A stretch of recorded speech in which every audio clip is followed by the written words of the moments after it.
The rain wasn't crying. It was screaming. A cold, brutal cascade of water that seemed to be actively trying to beat the world into submission. The sky was a bruised canvas of gray, pressing down on the cemetery, a silent testament to the grief below. Each drop was a tiny hammer blow against the polished black of my umbrella, a stark rhythm to the static in my ears.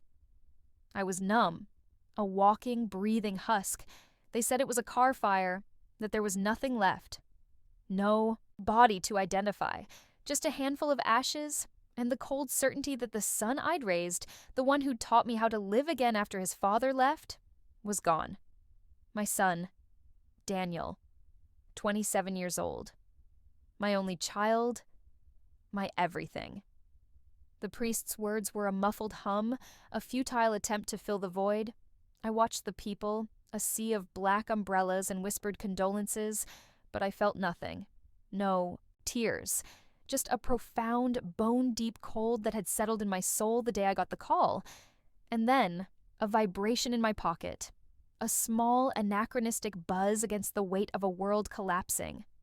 It was my phone, a message from an unknown number. My fingers, strangely steady, pulled it out. The screen lit up with a single, simple line. I'm alive. The words hit me like a physical blow. The air rushed out of my lungs.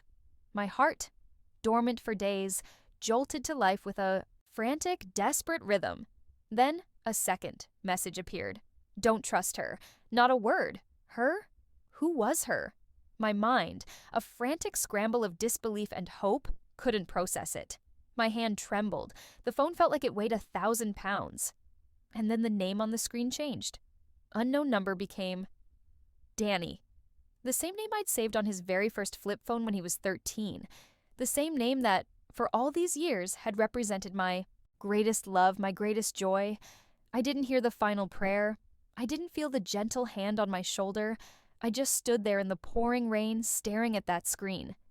Was it a prank? Some cruel, vicious joke? My mind screamed at me to be logical, to be sane. But my heart, with the fierce and terrible strength only a mother can understand, knew the truth. My son was alive. Daniel was always the clever one. Not in a book-smart academic way, but with a kind of deep-seated intuition. He saw the world as a series of puzzles to be solved. When he was 10, he disassembled our old VCR and rebuilt it, just to see how it worked. Nothing is ever really broken, Mom, he'd told me, his little hands covered in dust. You just have to look closer. That same genius drew him to Rachel. She was a journalism student, all sharp angles and sharper wit. She had this way of looking at you, like she was cataloging your secrets. I remember the first time I met her. She wore a bright red dress and smiled with her mouth, but her eyes were always calculating. She asked about our family history, our savings, the insurance policy I had on the house. Daniel was blind to it. He saw her as a kindred spirit, a puzzle to be solved. He loved that she challenged him, that she matched his intensity. They married 2 years later. After the wedding, Rachel changed. The warmth she'd feigned vanished. She kept Daniel on a short leash, always busy, always out of reach. I saw him less, and when I did, he was distracted, his gaze distant. Once I noticed a bruise on his arm. He laughed it off, said it was from a game of rugby with friends. But Daniel never played rugby. I didn't push him. I didn't want to break the illusion of his happiness. Until it was too late. He was gone. And now, he was back. A ghost reaching out from the grave. I couldn't act at the funeral. Too many eyes. Rachel was there, sobbing into my coat, her tears leaving mascara smudges on my sleeve like a smear of poison. All the while, the phone message burned in my mind. The moment the burial was over, I feigned a dizzy spell and had my friend drive me home. I went straight to the car, my hands trembling.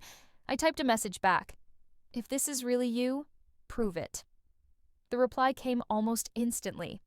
The first thing you ever bought me for my birthday, when I was 5 years old, not the toy, the other thing. The thing I still have. I froze. My mind raced. The toy was a fire truck. That was easy.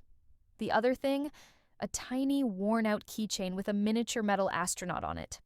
I'd told him that if he ever felt lost, he could hold it and know he wasn't alone. I'd tucked it into his hand, a tiny secret just between us. My breath hitched. No one else knew that. Not even Rachel. The next week was a blur of grief and terror. Daniel's texts were cryptic, delivered in short, frantic bursts. He was in hiding. It wasn't safe to talk on the phone.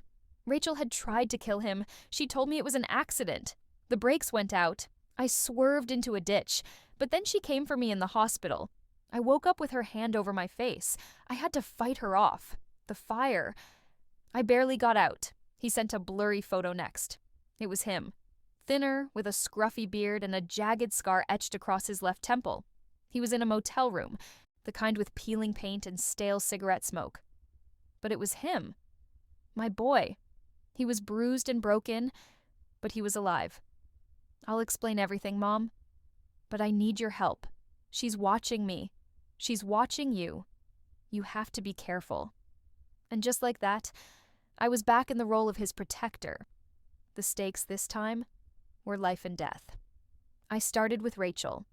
I reached out to her old friends, her co-workers, even her family.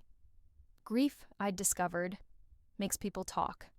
I learned about her gambling debts, the late-night calls she'd received from shady numbers, the increasingly desperate tone of her conversations. Then, a coworker let something slip. A casual comment about the new life insurance policy Rachel had taken out on Daniel. A massive $500,000 policy, taken out just 3 months before the crash. My blood ran cold.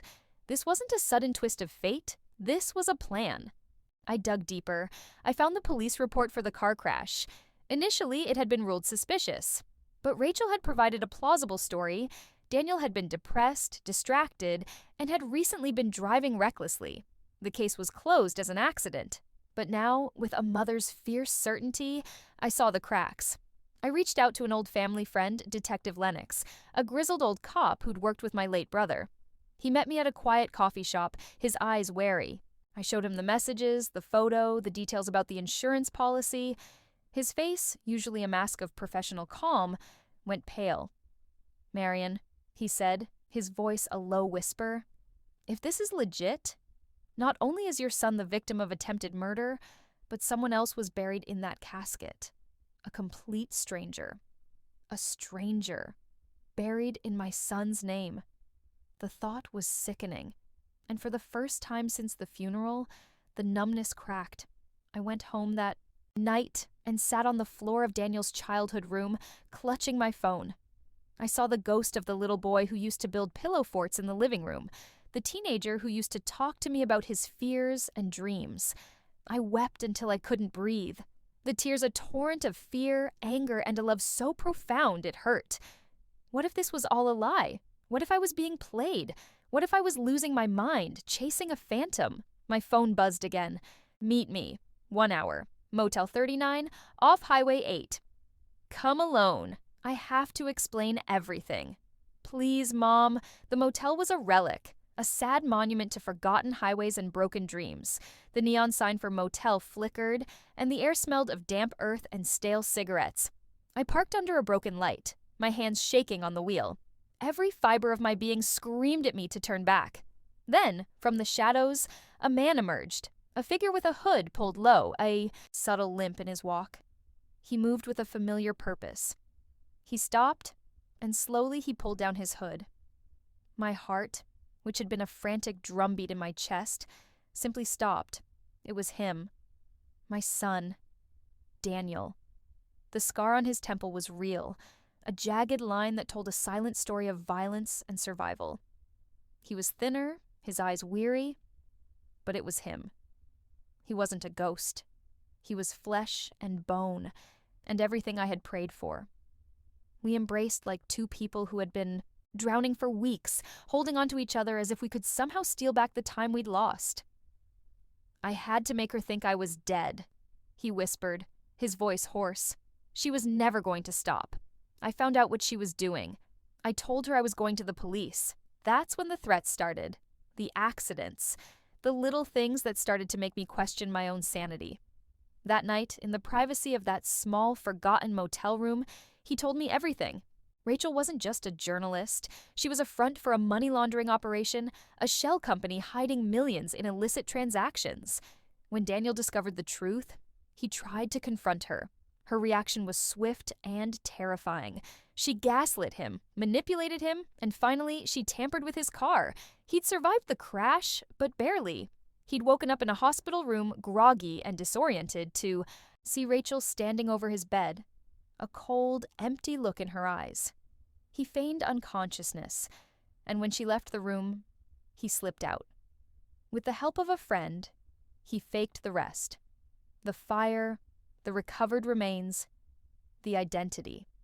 It was all a carefully orchestrated charade. He'd watched his own funeral, a ghost in the crowd, while his wife, the woman who tried to kill him, wept on my shoulder. "She's dangerous, Mom," he said, his voice raw with emotion. "She won't stop until the money is cleared and I'm a memory." The twist wasn't just that he was alive. It was the chilling truth behind his wife's betrayal. The woman who had sworn to love him had tried to bury him alive. We devised a plan, a risky, desperate plan. Daniel's old college friend Lex was a cybersecurity expert. He helped us. We used his skills to hack into Rachel's cloud account. We found everything: emails, phone records, hidden transactions. It was a complete blueprint of her operation. The files implicated not only her, but others in a vast criminal network. The final piece of the puzzle was Rachel's brother, a former cop named Chris. He was neck-deep in debt, a troubled man who'd gotten involved in the scheme. We cornered him in a grimy diner, our voices low and urgent. Chris looked broken, his eyes filled with a desperate weariness. He had no idea Rachel had gone this far. After a tear-filled confession, he agreed to. Live drone feed from Lex's laptop. We heard her laugh, a chilling, triumphant sound. "He's gone," she said, her voice laced with malice. "Dead as dust. That idiot had no idea what I was capable of." Lex gave the signal. The tactical team stormed the warehouse. Rachel was arrested before the echo of her words had even faded. Her smug laughter was cut short, replaced by the clang of handcuffs. Justice had found her at the exact moment of her greatest arrogance. Wear a wire. He wanted out. He wanted to do the right thing. The net began to tighten.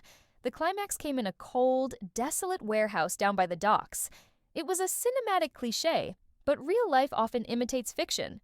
Rachel was meeting a buyer, a shadowy figure ready to pay a fortune for the final files. Chris was wired. Lex and a federal team were listening in, a live feed of the conversation coming through our headphones. Daniel and I were a few blocks away, watching The resolution was slow, a painstaking journey back to life. It took months to clear Daniel's name, to legally resurrect him from the grave Rachel had dug for him. The insurance money was returned. Rachel and her brother went to prison. The web of criminality unraveled, but not before more lives were ruined. Daniel stayed in hiding for a while. Trauma doesn't vanish with justice, but slowly he started to heal. He began teaching again, robotics at a local community college. He laughs more now, his smile brighter than it has been in years. We drink cocoa at night, just like we used to. He has a scar on his left temple that still aches when it rains, a permanent reminder of the darkness he faced. As for me, I learned that grief isn't always honest. Sometimes it's a placeholder for the truth you're not ready to face. Sometimes the dead come back not just to reclaim their lives, but to teach you how to live yours again. The lesson is this: listen to your instincts. Question the surface. Love deeply.